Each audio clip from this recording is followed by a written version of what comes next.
Welcome, welcome, welcome.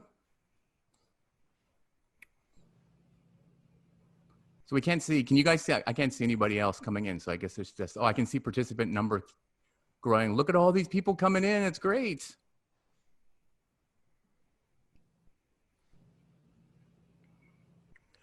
Okay, great. Hi, everybody. Welcome to the webinar here, Spark Labs webinar on Blitzscaling. My name is Keisy-Lau, and I'm the co-host of the RISE conference, which is probably now the biggest tech conference in Asia.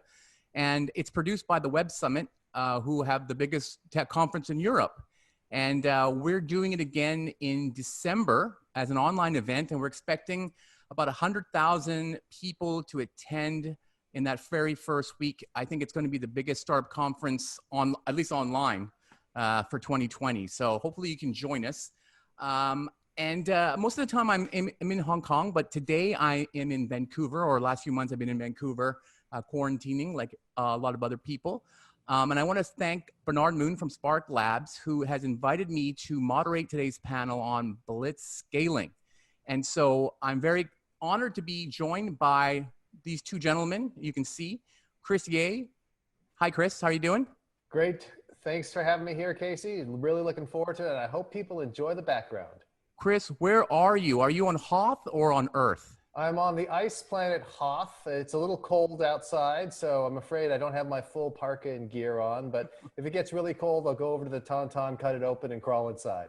Okay, great. That's the first Star Wars reference of many that we'll be doing today. And Alex, how are you? I'm pretty good, thank you. Excited to be here with you guys. And you're on the heat planet of New York City. I'm in the heat planet with malfunctioning air conditioning at the moment, so double whammy. He wishes he were on the ice planet. I do. I'd swap in a heartbeat. Yeah, it's kind of weird, the weather this summer. It's quite hot. So just in case everybody doesn't know, Chris Ye is the co-author of Reid Hoffman. Reid Hoffman, of course, is the founder of that social media site. What's it called again? I think it was called SocialNet. Oh, you mean the other one, LinkedIn, yes. LinkedIn, that's it, right. You've co-authored a book called Blitzscaling, as well as The Alliance, another great startup book. Actually had a startup founder in Hong Kong tell me that was the only book they read. They're now a unicorn in the fintech market. I'll tell you more about that later, but that was pretty amazing, yeah. Chris is also the partner at Blitzscaling Ventures. Everything's Blitzscaling. And he's also the host of the Chris Ye podcast, surprisingly enough. It's called the Chris Ye podcast, where he and his partner also go out and check out what companies are actually Blitzscaling. So I caught a couple episodes of that, very exciting stuff. And Alex is the VP of product at Bungalow, which I usually tell people it's an Airbnb for roommates. All right, so you get the Airbnb and the roommates are already inside. It's a co-living thing. He'll tell us more about what it is, but he's also the former head of product at Masterclass, which I'm sure a lot of you have seen before. It has an amazing online education system with teachers like Gordon Ramsay on cooking and Steph Curry on playing basketball and Samuel L. Jackson on assembling superheroes. I think that's what his class is about. It's pretty amazing stuff. So we're going to talk about blitzscaling in a pandemic, blitzscaling in the future, blitzscaling for startups, all kinds of blitzscaling stuff. But first, I wanted to put a little context for some of the people who may have not read the book or maybe a little bit curious, what is blitzscaling? And so I'm going to have Chris and Alex do a little bit of they're going to pitch to you what they're working on and what they're looking at right now. So Chris, why don't you bring up your slides and we'll start with you first. Sure thing, Casey. So what I'm going to do is just give you guys the very, very, very brief version of blitzscaling. And afterwards, of course, you should run out to Amazon or your local bookstore and pick up your own copy. I believe, Alex, you have a copy with you? Ready. Voila, look at that. So Blitzscaling, of course, as Casey mentioned, is the book that I co-authored with my old friend Reid Hoffman. And when we think about blitzscaling, the way to really get to go, and let me make sure I get my slides working. They have a tendency to mess up and do that on me. So let me get that slide in place so it's a little easier to see. Unfortunately, My collaborators like using Canva for making these presentations instead of PowerPoint, and so I always have to futz around with PDF in order to make them work. So once we get that back up and running, I'll get this underway. I also want to just point out to the audience that trying to make this more engaging, because we can't see you, but we know that you're there. If you have any questions, please click on the Q&A button, which is at the bottom of the screen, and type a question in there as we go along. I'm going to try and take a look at that. And because we're going to be bouncing around a lot on a lot of different ideas on blitzscaling, remote work, what's going on in the US, what's going on in Asia. And so if you have questions, just make sure you just type them in there and I'll refer to them. But we'll leave a few minutes at the end for just general questions. So please definitely take advantage of that, because having Alex and Chris here today is really exciting. And I have a ton of questions myself, and I'll just keep going. But I really want to hear from you, the audience, as well. You know, what we're going to do to avoid delaying any further is I'm just going to use Adobe Acrobat as is in its full glory with all its chrome. Because, you know, you get the point with the slides. You don't mind having that stuff around the edges. People love it. People love it. So keeps it real. Exactly. So the interesting thing to remember, of course, is that, you know, for those of you who aren't familiar with Reed's career, he's responsible for $1 trillion in market cap and counting. Actually, I have to actually check on a day-by-day basis because the stock market is gyrating so much. But he's, of course, one of the founding board members and early executives at PayPal, the first investor in Facebook, the co-founder of LinkedIn, and, of course, a major investor in Airbnb as well. So it's been a remarkable ride. And what we did in Blitzscaling is we tried to distill down basically the way Reed has approached things and figure out what is it that makes companies like this so powerful and iconic. And what we've talked about is blitzscaling. And actually, let me shrink this to fit. So I think that this will actually work better that way. Yes, there we go. So the result is blitzscaling. And to quote the great Ricky Bobby from the film Talladega Nights, if you ain't first, you're last. And the way to think about blitzscaling is this. The reason you blitzscale is if you find yourself in a winner-take-most or winner-take-all market, where the Ricky Bobby law applies. And this means that whoever gets to scale first is going to build enduring market leadership, is going to have a competitive advantage that's almost impossible to overcome. And when becoming the market leader is so profitable and so valuable, it means you should do almost anything to achieve that leadership position. And in blitzscaling, that's prioritizing speed over efficiency. It's taking on additional risk because sometimes the greatest risk is not taking on enough.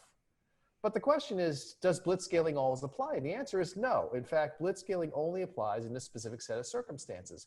And so the question many people ask is, well, how do I know if they apply to me? Well, the way we do is we look at what we call the 7 different elements of blitzscaling. And these are laid out in the book, but I'm going to go over them super briefly here just so you understand. On the right-hand side, you see there are these 5 key elements that are probably key elements for any successful major business. You have product market fit, a big market, high gross margins, and operational and organizational scalability. It's really tough to build an enormously valuable company without achieving those 5 elements. So those don't set blitzscaling companies apart. What does set them apart are the 2 elements on the left, which is the winner-take-most market and the scalable distribution. The winner-take-most market comes about because there's strong network effects that make it so that the first company that achieves scale has massive competitive advantages, or alternately, sometimes there's a land grab where you get the customers, you get the territories, and nobody can take them away from you. Either way, that makes it a winner-take-most market. And what's interesting about the world today is because we are so deeply connected. I mean, here we are, we're coming in from Silicon Valley, Hoff, New York City, and Vancouver for a company, Spark Labs, which is based out of Korea but operates around the world. That's a sign of how we're all connected together. And that means more and more markets are winner-take-most markets. So more and more markets are blitzscalable. The second element is the scalable distribution. If you think about it, the goal is to achieve critical mass. So how do you achieve that? With your go-to-market.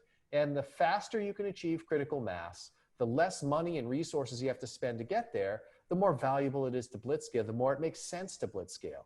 So when you're looking at companies, you're basically looking at Do I have all the elements of a typical good business? But more importantly, do I have that winner takes most market? And do I have that scalable distribution and go-to-market plan, whether it's virality, leveraging existing networks, or both?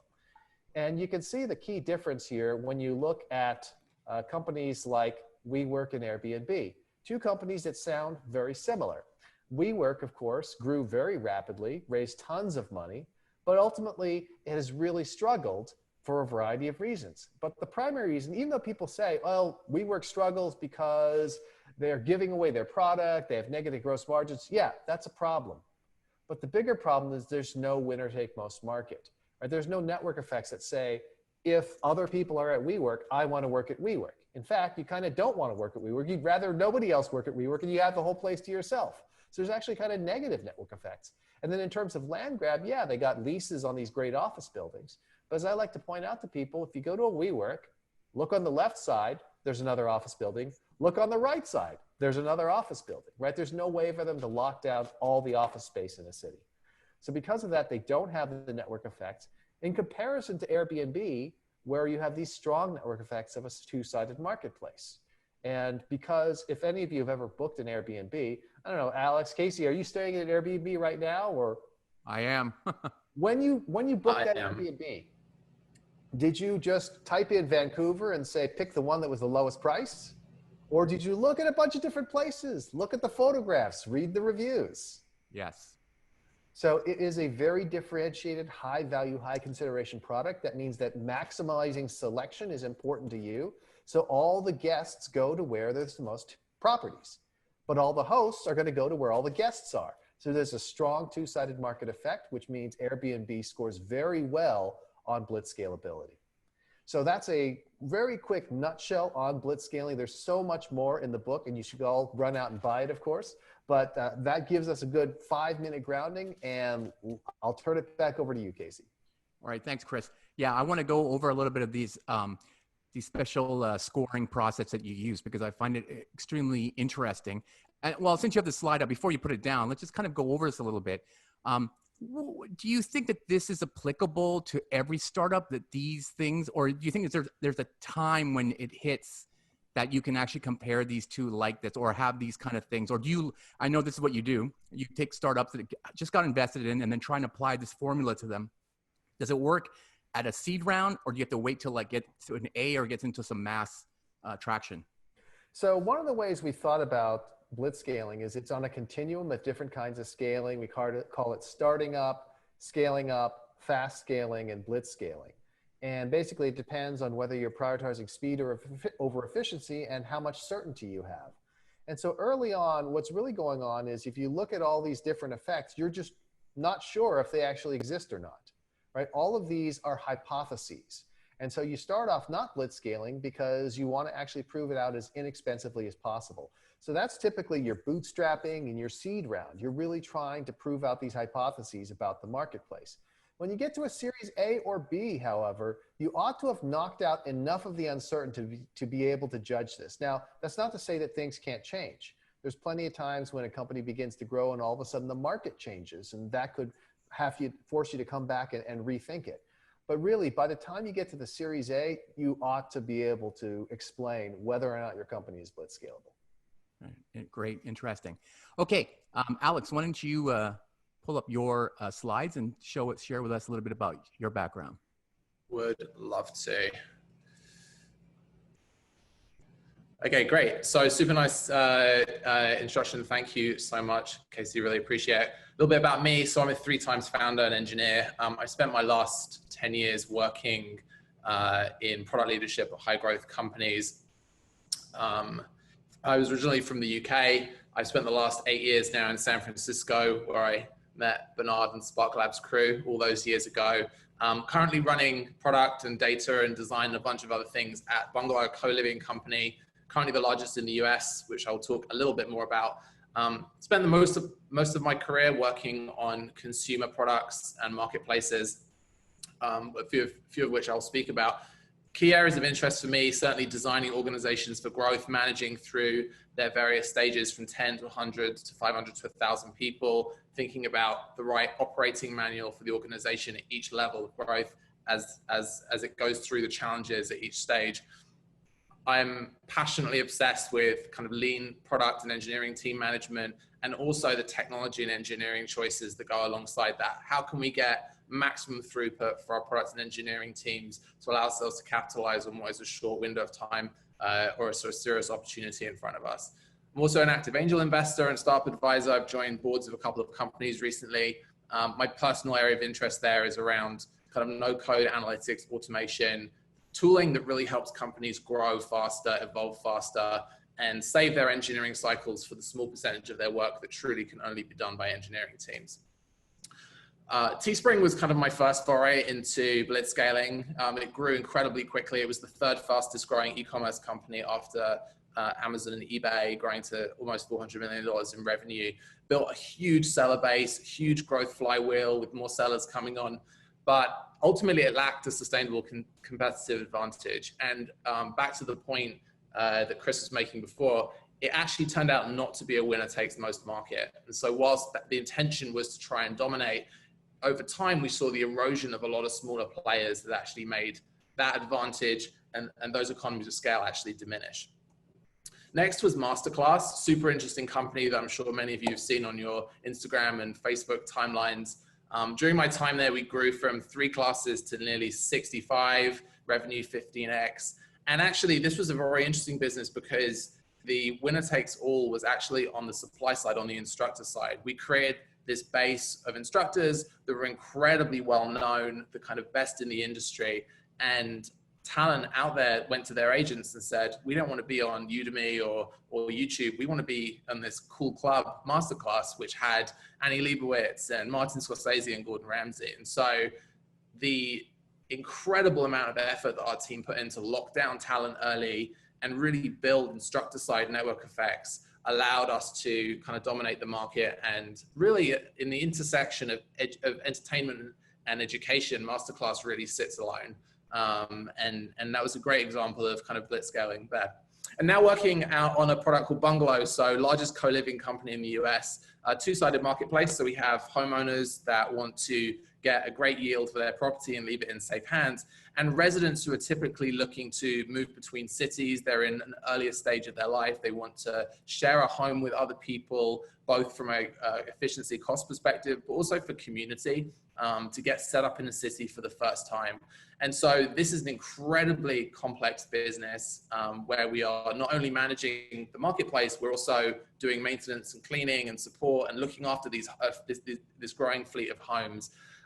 And so COVID and the stresses of the last few months have really forced us to rethink how we operate. And I would say have forced us to really achieve kind of 3 or 4 years worth of innovation and growth in our kind of operating model in an incredibly short space of time. So that's a little bit about me. Super happy to answer questions as we go through this, but I've really kind of tried to be at the coalface of companies that are dealing with intense pressure through scaling their operations and trying to build a playbook that's as reusable for more and more companies that are going through the same thing. I don't know why they put us together on a panel of 2 guys. I could spend an hour talking to each of you separately. So we're going to have to really cram through this stuff really fast. So answer them really quickly because I'm going to give you a lot of questions. Alex, all 3 of those companies I love. And so I want you to give me one tip from each one on growth. For Teespring, what was because a lot of people are trying to do this now, right? But it could be applied to different kinds of e-commerce concepts. What's the one growth hack you would recommend in that specific vertical? Find your power sellers, your super passionate advocates that are prepared to sort of spend day and night. We used to print t-shirts that said eat, sleep, Teespring, repeat, because people would spend 20 hours a day on our platform. Find that group and they will take you to the moon. It worked for eBay, it worked for Amazon, it worked for Shopify. So good. That's great advice. Okay, now how about Masterclass? I mean, obviously the name brands of these people will pull me in, but there must be some other thing besides Instagram ads. Everybody wants to look good, including your instructors. And so if you can take any influencer, be they Gordon Ramsay or any of us really, in our smaller ways, and make us look 10 times better than we can do by ourselves, you're going to win every single time. Yeah, he looks a lot better on Masterclass than he does in his own show. Absolutely. Sure. And then if you actually look on YouTube, there's much of the same content that exists in the Masterclass, candidly, but it's the production value, it's the added materials that really makes a difference. Absolutely, absolutely. And how about Bungalow then? What are you seeing right I mean, I guess this is a kind of a tricky question. How was it pre-COVID? Pre-COVID and even during COVID, I think we are in the business of putting people in homes together. And that is an incredibly intimate relationship to try and get right off the bat. And we underinvested, candidly, in that roommate matching experience up until about 6 months ago. But the early results of us taking that much more seriously and actually thinking about how would like Chris and Alex get on living in a house together? What time do they want to go to bed? Who makes the most mess? Yeah, exactly. I'd watch that show too. I think really taking those core relationships that you're trying to foster, whether you're a dating network, a professional network, or a group housing network, really thinking about and being thoughtful about how you pair people is a massive point of leverage in that system. Great. Okay, I just want to remind the audience, because I see there's even more people in here now than there was when we started. If you have any questions, please type them into the Q&A box at the bottom. I'd love to hear from you as well. Try and keep this as engaging as possible. Otherwise, I have a whole bunch of questions and I want you to tell me what to ask these two guys. But we're going to go ahead to the next section now that we know who they are. We know about blitzscaling. We kind of want to know what, looking today, right now in the middle of the pandemic, what are we looking at in terms of blitzscaling now and into 2021? Chris, I've heard a lot of startups. I was just at the Techstars demo day this morning, Toronto's demo day, and they are like, everybody's doubling down on what they're doing. That's what founders are telling them. That's what investors are telling them. Is this true? Are they getting the wrong advice? What are you seeing? So I think it's something you have to be able to judge for yourself by gauging to what extent the pandemic has affected your business. Look, we all know that there's a huge contrast between what the pandemic has done to, say, a restaurant and what it's done for Zoom. It's just night and day. And so the fact that there's a pandemic and an economic crisis doesn't mean that your business is necessarily affected. Or if it is affected, there may be other ways to play it.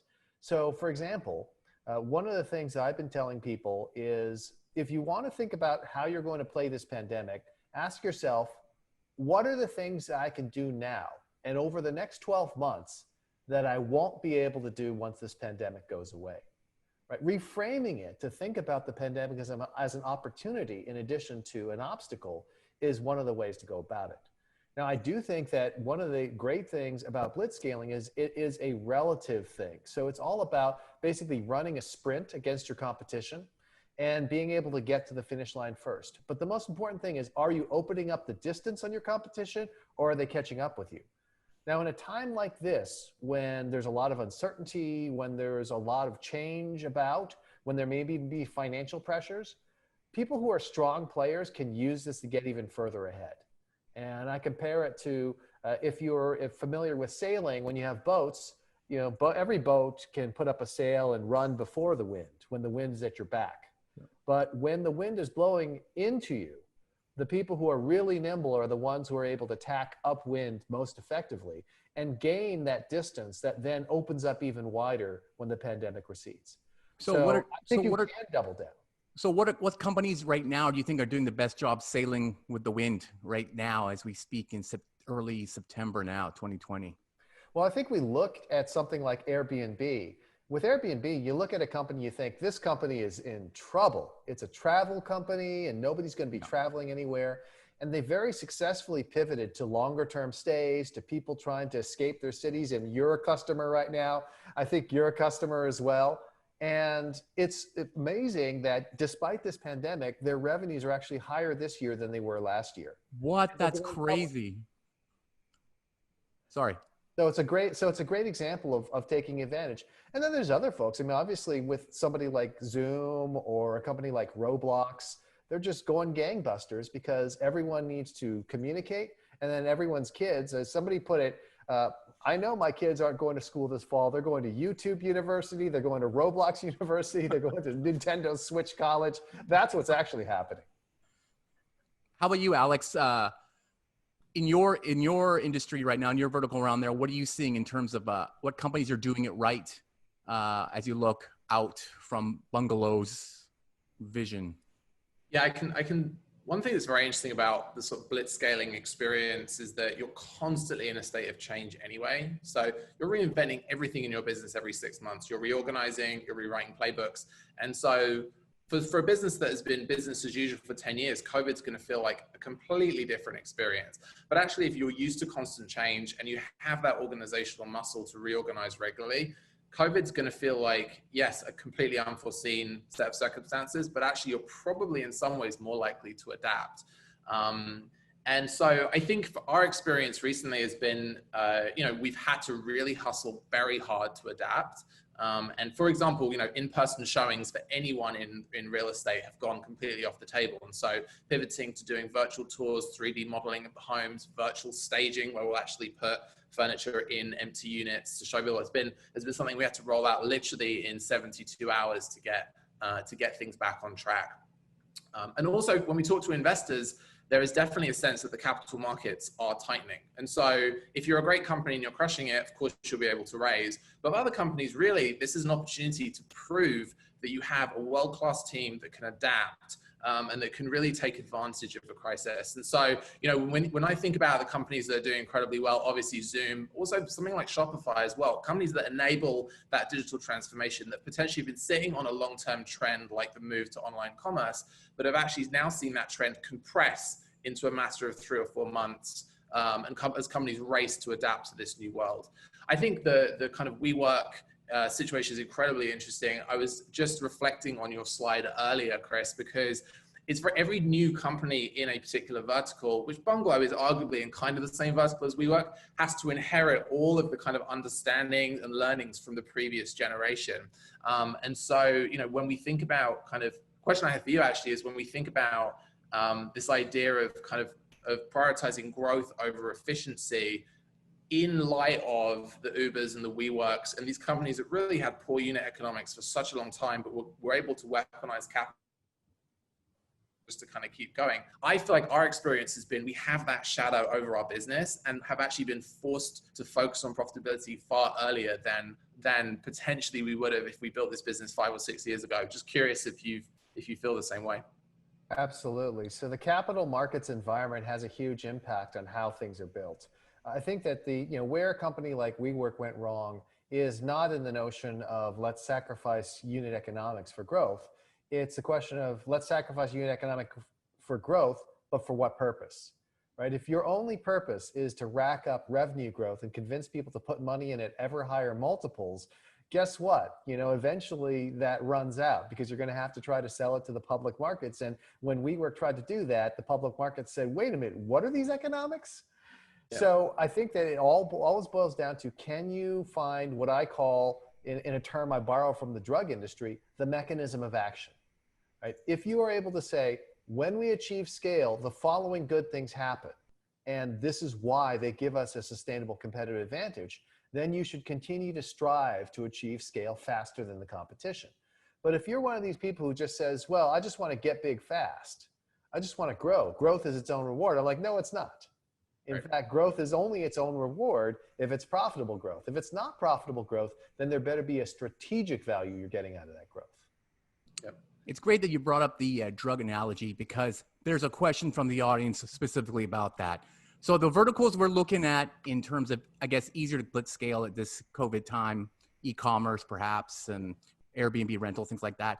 There's a specific question about biotech startups. Generally they're saying it requires them a much longer time for R&D than a software tech startup. How do you think they would continue to keep the wind going, to keep their business going at this time?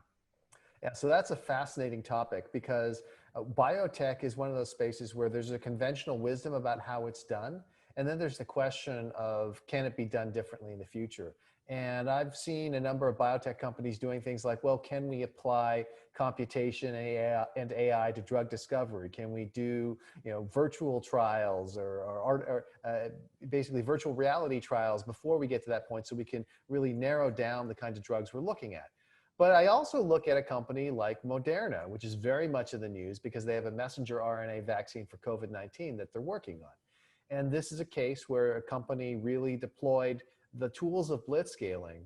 And in fact, the government, I'll say one good thing for this government, it actually has put money behind these different vaccine makers because they believe that it is better to be wasteful because speed is more important than efficiency. And that's something they learned from Bill Gates. So with Moderna, they had the genome sequenced, and the Chinese published the genome sequence, and within 48 hours, they had their first vaccine candidate.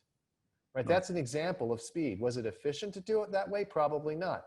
And then in the broader spectrum of vaccine development, we have all these companies where the government and private individuals are already paying to build factories to manufacture the vaccines before they're approved.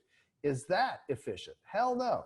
But given the importance of speed and given the immense cost to the economy of this pandemic, it's logical to do things like that. Now, of course, COVID-19 is an unusual case. Outside of that pandemic, where is it that what is it you're trying to do as a biotech company? What you're trying to do is essentially say, what is the source of competitive advantage? And can I get there faster than my competition? Because it's always relative. As a biotech company, you're not competing with a consumer internet company in terms of speed. You're competing with other biotech companies. And if you can continue to move faster than they can, and you can identify that mechanism of action, then it makes sense to blitzscale. How about you, Alex? You mostly work with consumer brand-based startups. Do you have any other verticals that you're looking at that you think may be more challenging in this time to blitzscale up?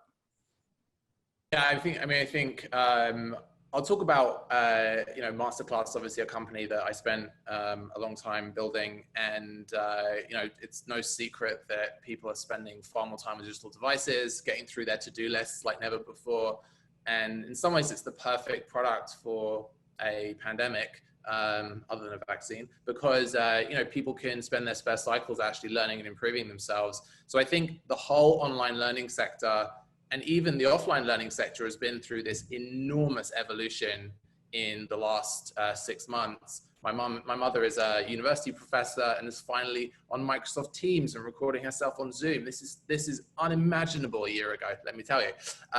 And so I think we're seeing these companies who are set up the perfect fly trap for the immense amount of disposable time that people now have and have been benefiting from it.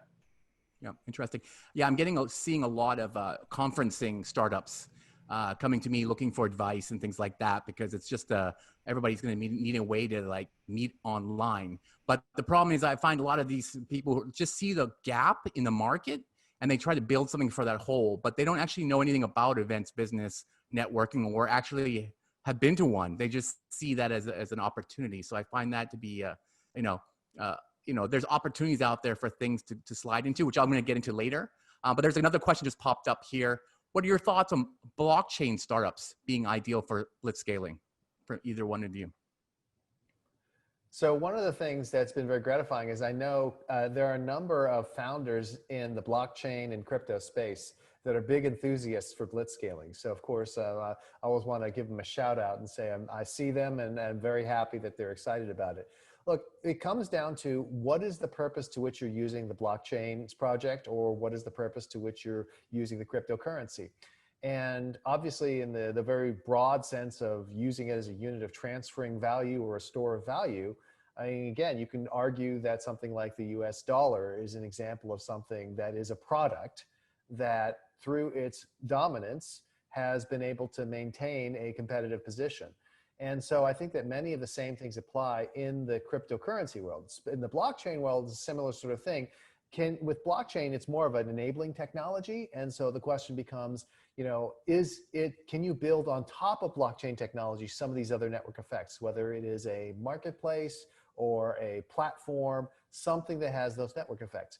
But the converse, that's the bull side. The bear side on blockchain, I've always said, listen, whatever you're using the blockchain for, is there a clear reason why doing so is superior than just using AWS? Because if there isn't a clearly good reason why it's better than AWS, why are you going to bother doing it? So as long as you can identify the source of competitive advantage, it makes sense to blitzscale, it makes sense to get into blockchain, but you always have to identify the source of competitive advantage. Just saying the magic word is not enough. Yeah. Yeah, I think I'd be more bullish on blockchain as a store of value if, the sort of major cryptocurrencies didn't track pretty closely to the US stock market. I think volatility in theory is good for crypto, but that hasn't panned out in reality, although it could be eating my words a few years from now. We're hosting this with Spark Labs, based out of South Korea. I want to talk a little bit about international opportunities for blitzscaling. I don't know, Chris, do you look at a lot of companies from, say, Korea or China or Japan that are looking to blitz scale? What do you see as are they trying to blitz scale into the U.S. market? All this talk about TikTok, they're blitz scaling, but somebody won't let them blitz scale properly. So maybe it's going to be owned by Walmart. I don't know. What are you looking at in those worlds? Yeah, so that is absolutely one of the most fascinating stories to watch, and seeing how it's going to turn out. I don't think the story's been told. One of the podcasts I love listening to is Kara Swisher's podcast, Pivot. She hosts with Scott Galloway, professor out of NYU. Great, hilarious podcast.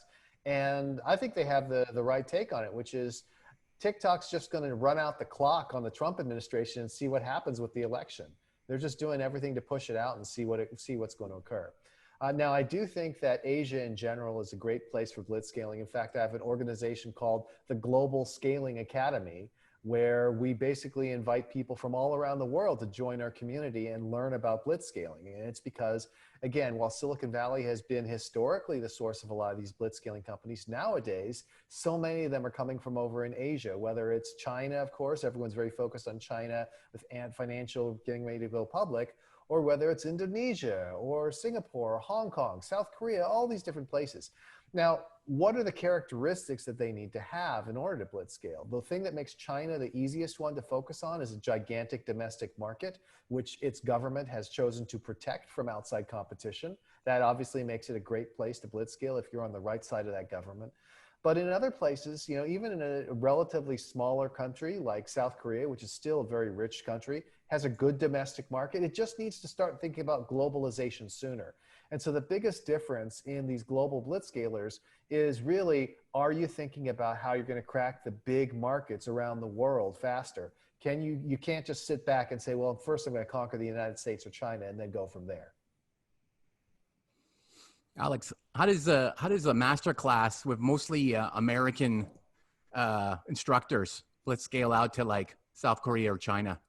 It's a great question. And in fact, we had this at Teespring as well. I think there is a general wariness of going international too soon now.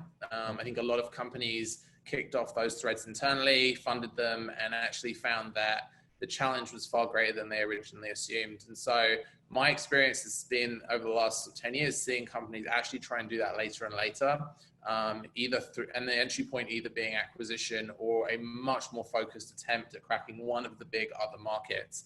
I think for Masterclass, the unit economics and the go-to-market strategy and the instructor network effects all have been very, very US-centric initially, but then what they saw in the last few years has been growing demand in English-speaking countries and countries with largely English-speaking populations, and that seems to be the entry point for them to go and then internationalize through first subtitles and then sort of dubbing and then hopefully make the jump into international instructors. But at some point, there's a sort of local maximum reach and local market. They've got to keep showing progress. They will definitely make the jump and kind of excited to see them do that. But bear in mind, Masterclass has reached a Series E. They've just raised $150 million.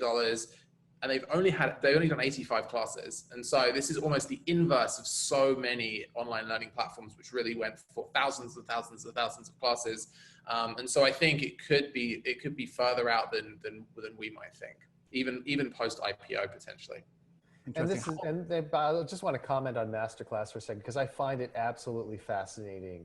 And it is so interesting on so many levels. First of all, it's a fat head versus long tail business, as you point out, with a very limited number of highly prestigious classes.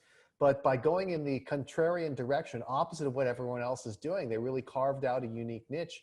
And the second thing is, everyone else thought about it as education. Masterclass really realized this is more about how you're making the person feel.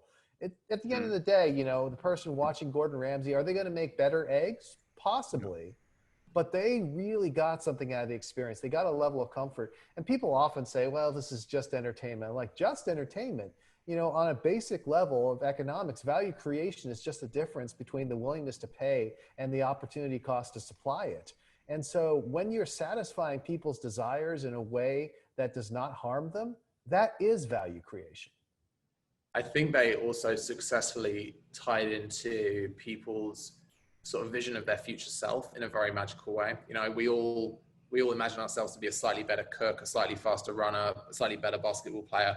And the emotion in their Facebook marketing, actually, their go-to-market strategy, those ads, those trailers in the Facebook feed, was just phenomenal. I mean, the Gordon Ramsay trailer had 20 million organic views in the first 72 hours, which is unheard of for what's essentially an online learning class. Those numbers just didn't happen previously. And people see that, they see the value that it could bring them. They see themselves doing those things, and then they're prepared to pay. It actually taps into something very deep in so many of us, and that need to self-improve. In the same way that I, go to the airport and buy lots of books for my flight, it's that desire to sort of accumulate knowledge, improve oneself, and kind of actualize that future self that we all want to keep alive. Every time I'm in Seoul for a Spark Labs demo day, there's always some K-pop startup in their batch, like always. Why hasn't there been a masterclass for K-pop?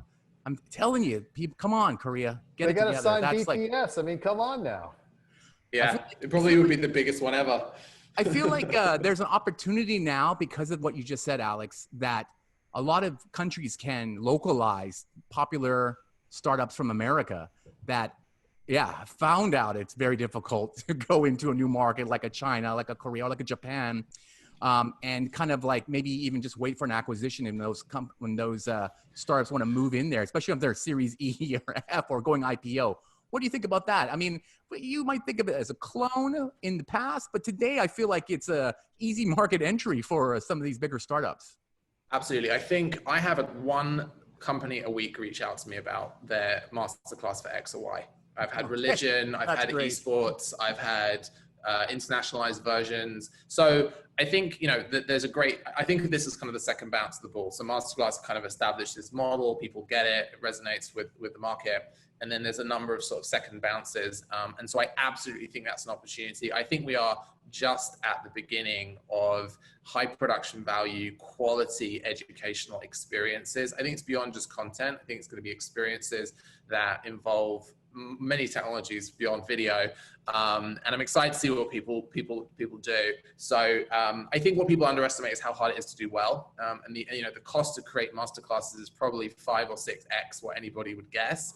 And so people sort of go into it and say, "Can I do one of these things for $20,000?" The case is absolutely not. I think to actually do something of that level, that caliber, and actually achieve the instructor side network effects that they saw takes a huge amount of dedication and painstaking attention to detail. Let me tell you. A reminder to everybody that Alex doesn't work there anymore, by the way. I do not. In case you're wondering. But do you still own some equity in the company? I do, yeah. Again, Long and strong. I recommend everyone go over to Masterclass and sign up. We're going to talk offline. After you've bought the book. Oh, great plugs. I love it. It's fantastic. But I do think that if we think about Masterclass, I mean, look, here's the interesting thing. People think about Masterclass, education company. I'm like, no. Masterclass is more like Netflix original entertainment or Amazon originals, right? That's what we're talking about, where you're actually bringing that level of production value. You're thinking of the show itself as something that is of such high quality and entertainment value that people want to see it. And it's not about, again, people don't go to a streaming service and say, oh, this has 50 million pretty crappy shows, so of course I'm going to sign up for it. They only care about the ones that have the shows they really love. Yeah, exactly. All right, I'm going to take another question from the audience here. This is from Brian in Taipei. He wants to know, how do you make sure the customer experience stays the same when you're blitzscaling from, say, 100 customers up to 100,000 customers? I think that's part of the network effect that you're talking about before, Chris. So Chris and Alex, you can both answer this question. But Chris, who's first? So I'm happy to go first. So one of the things we talk about in the book is the need to go from inspiration to data. And it's really about the need to go from things that are handcrafted at the start to things that are mass produced or mass customized in the end. And so obviously one of the things that happens is when you have 100 customers, you can overserve them. The founders themselves can be involved. Everyone always loves it when the founders or CEO is involved, but that's just not something that's scalable. So what you need is the ability to actually continue to make sure that the experience is of high enough quality, but also find ways to automate it. Now, the first part of it is pretty straightforward. You should be using tools in the online world of things like Full Story, for example, so you can actually watch individual sessions. Don't just rely on the statistics of DAU, MAU. I mean, yeah, those are great, but there's nothing like actually seeing people use it. And the other thing I often recommend that executives do is to spend a day with their customer service team. Find out what kinds of problems people are running into. But let me tell you, if you spend the entire day with people telling you what's wrong with your product, you're going to get a different perspective on it. And then the final thing is, as I mentioned, you really have to start thinking about, well, what is it that we've done in over-serving them that really has helped them? What's the insight here? Is it that we've papered over this particular problem in the interface? Okay, great. Now we need to fix that problem in the interface. Again, it's all about finding that mechanism of action. And if you're able to do that, you can deliver a great experience. I mean, Masterclass is an example where because of the very first course, who was the very first person that was an instructor for Masterclass? There was three. It was Usher, Serena Williams, and James Patterson, the author. There you go. So obviously at that point in time, the entire company is focused on those three. And since then, you've had to grow and expand and be able to do it more effectively. But what you did is you took your learnings from those first three and then say, okay, now we're going to create a playbook. But we're going to give people, whoever's in charge of that shoot, they're essentially the producer or director of a mini movie. We're going to give them creative control and the ability to do it. It's no different than an Amazon or a Netflix. Couldn't agree more. I mean, actually, I remember when I first joined the company, a launch of a class would be everyone in the office till 2 a.m. for one class.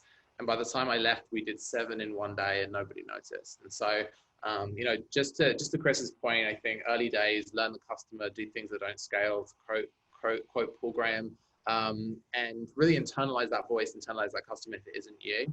And then when it comes to scaling, I think the thing I've seen is, especially in an ops heavy business, there's a ton of things that need to get automated and built extremely quickly. And sometimes having a sort of traditional, we don't buy, we build mentality is extremely dangerous because it just takes far too long for the organization to respond to the scaling challenges.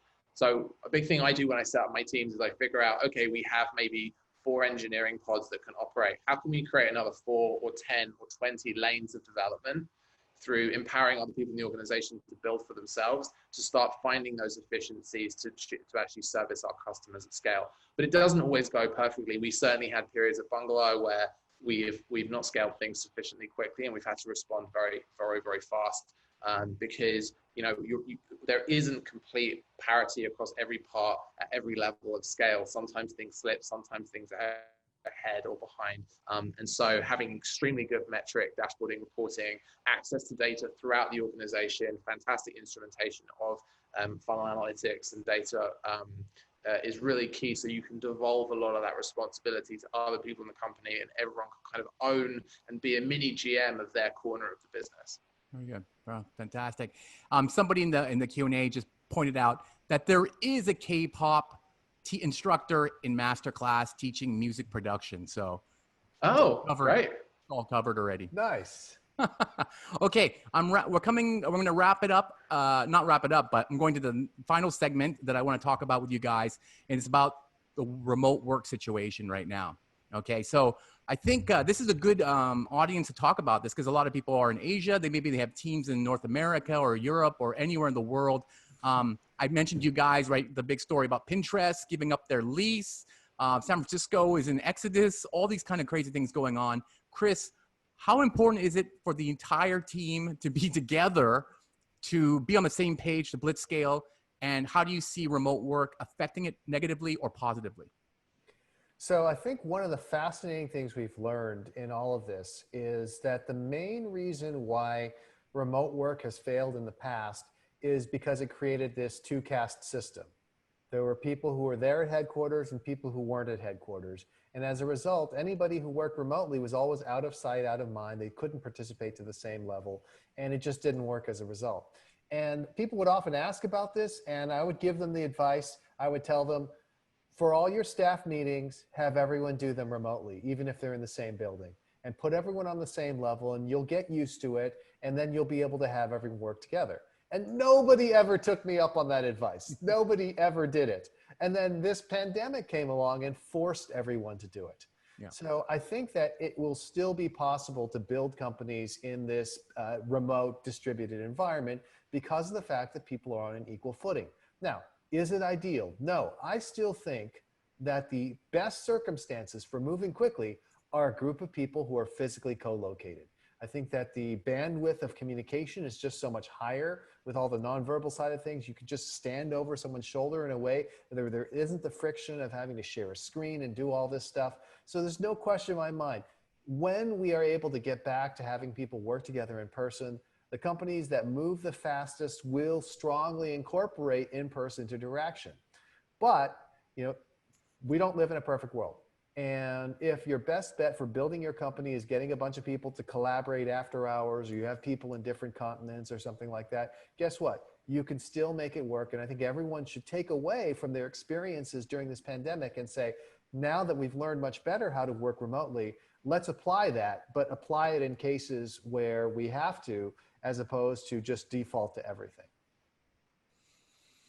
Interesting. How about you, Alex? Are you, where's the bungalow team now? Are they obviously distributed?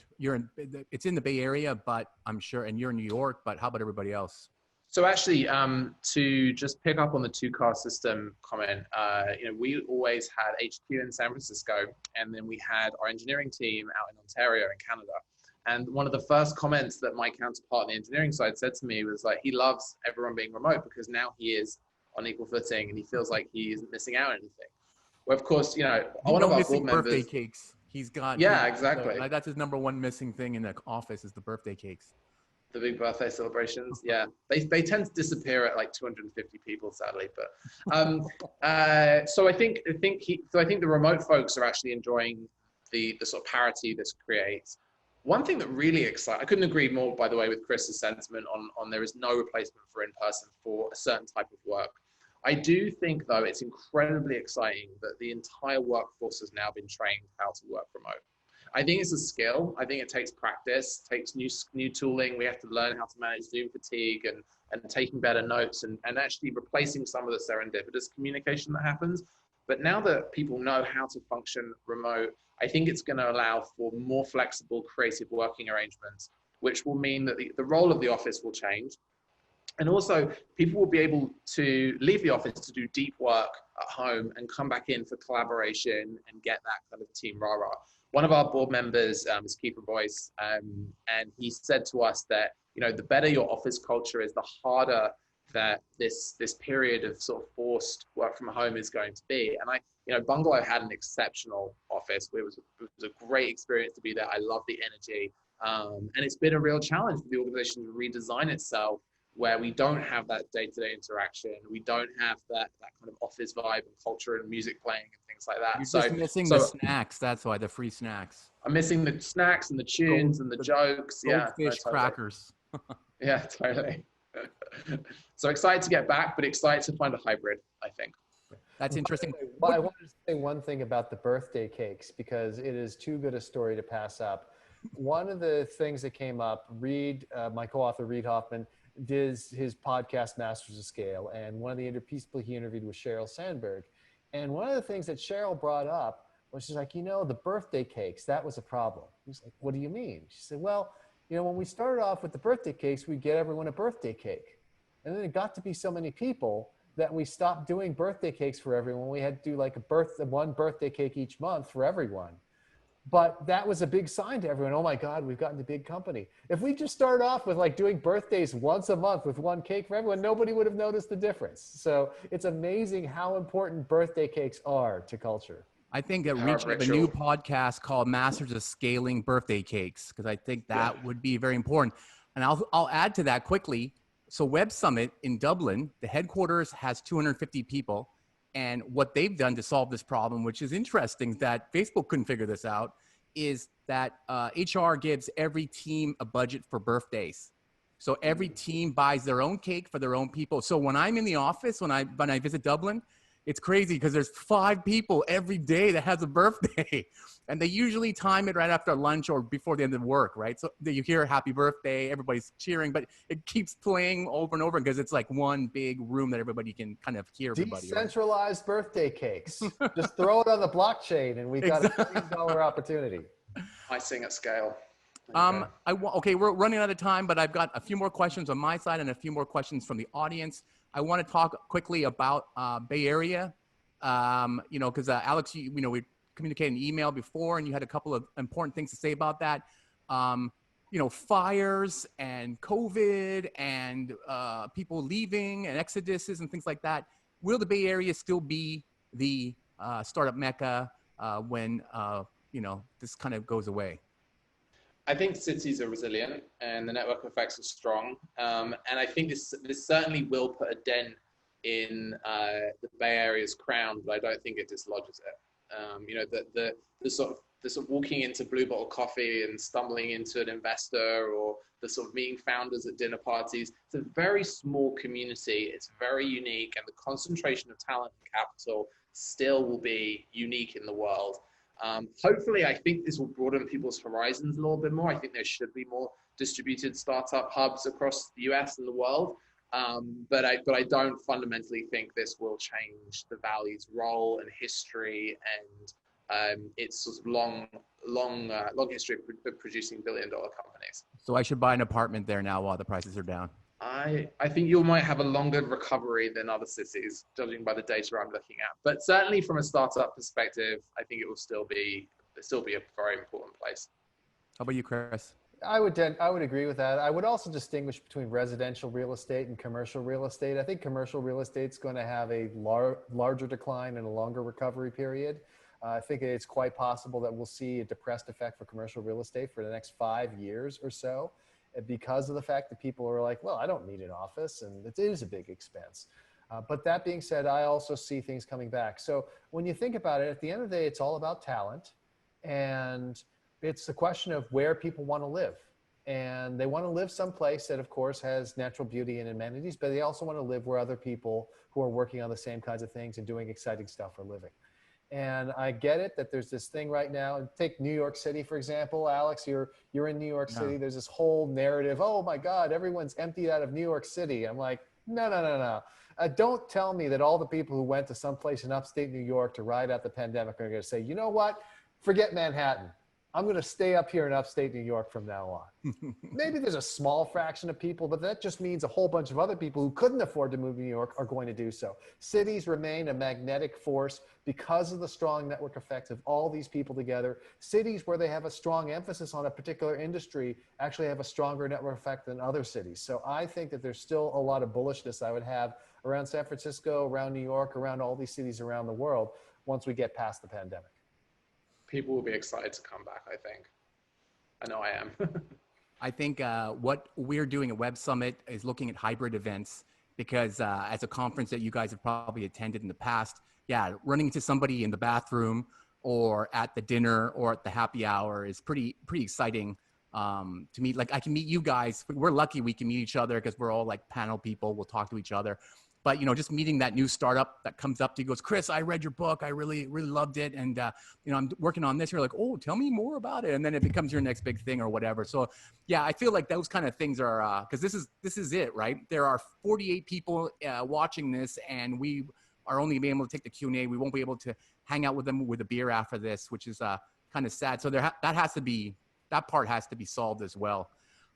Okay, so to wrap this up, I just want to take a couple more questions, make sure people are answered, but there are quite a few of them in here now, and I'm sorry. We'll do a lightning round. We'll do a lightning round. Okay, great idea. Okay, so Chris, thoughts around SaaS, which is a subscription-based system, and how to further Blitzscale? SaaS is a fantastic business model for blitzscaling. Subscriptions work great because you get greater revenue, greater revenue predictability and greater retention. The key is figuring out what's your distribution strategy. You have to have some sort of virality or some sort of network you're tapping into, because SaaS economics are slightly more challenging in the short run than the traditional software sales. And so you got to figure out a better, more efficient go-to-market. Alex, any backup on that? Lots of great SaaS products out there with poor distribution, don't go anywhere. get your payback periods sorted, find your route to market, go to the moon. Couldn't agree more. Next question. I'm currently validating my market, still trying to gather feedback. How can that be scaled up before I build it? Well, let's let Alex go first, because it's not fair for me to speak first. He always has to say, well, that was a great Alex, idea. go for it. That was a great idea. I think, so validation is something that can be done at scale. You know, you can create landing pages. You can start to do some paid spend to see what kind of click-through rates, what kind of sort of sign-up rates you're getting. There are entire businesses that are launched on Product Hunt that don't exist yet. So you can actually put product out there, get feedback. And, you know, ultimately the best signal you're going to get is someone saying they're willing to pay for it. So see if you can get commitments from customers early, saying, if you build this, I will subscribe. You know, Lattice, one of the fastest growing people management software companies in the Bay, actually signed up nearly 100 customers before they even had a product. And that showed that there was a real need in the market and that they would have a business if they built this. So you not having a product is not a barrier to getting validation, which you can do at scale with paid, or you can do one-on-one with early commitments. Agree 100%. And what I would say is the other thing that you need to do as the entrepreneur or founder is to begin developing relationships with the influencers in your industry. There is no reason why you shouldn't be able to reach out to them. People are more open to being reached out to than ever before because they're stuck at home and they're bored. So there's no excuse. Go do it. Fantastic. Okay, let's wrap it up there. Alex, where can the viewers find you on maybe social media or blogs? Where can we talk to you more about after this? Yeah, just hit me up on Twitter. It's probably best, just at Alex Halliday, my name. I'm happy to chat about ideas, things you're facing. I've seen a lot of companies grow up from 0 to 1 in product and in the SaaS world, community, legal tech, all sorts of things. So always happy to take questions, and I'll try and be as helpful as possible. What's your favorite podcast? Ooh, Masters of Scale, obviously. Nice, good one. And how about you? The plug. And Chris, there's so many things to reach out. So we got the Blitzscaling book. If you haven't read that, get on that. The Alliance, get on that. The Chris Ye podcast, get on that. Where else can we find you? LinkedIn? Are you on LinkedIn? You can find me on LinkedIn, but the simplest thing to do is just go to chrisyeh.com, CHRISYEH.com. You get pointers to everything else. As I mentioned, there's the Global Scaling Academy. That's just globalscalingacademy.com. That's actually going to be launching an online community the next month or so. So check it out there. And you can also follow me on Twitter and pretty much everywhere else. I'm pretty early, so I'm almost always just Chris Ye. Wow, that's great. Thank you very much, gentlemen. I really appreciate your time. Final question. Are you going to see Tenet in the theaters or Mulan at home on Disney Plus this weekend? Mulan all the way. Not risking going to the theaters. Alex? Mulan for me as well. Okay, great. Definitely. Excellent. Thank you very much, gentlemen. Thank you, everybody, for attending. I believe this is going to be released on YouTube after, so if you missed it or you have a friend that you should have watched it, it was great, it'll be on later again. Thank you again to Spark Labs. Thank you to Alex. Thank you to Chris. I'm Casey Lau. Talk to you again soon. Live long and prosper. Okay, Gandalf. Thanks, guys.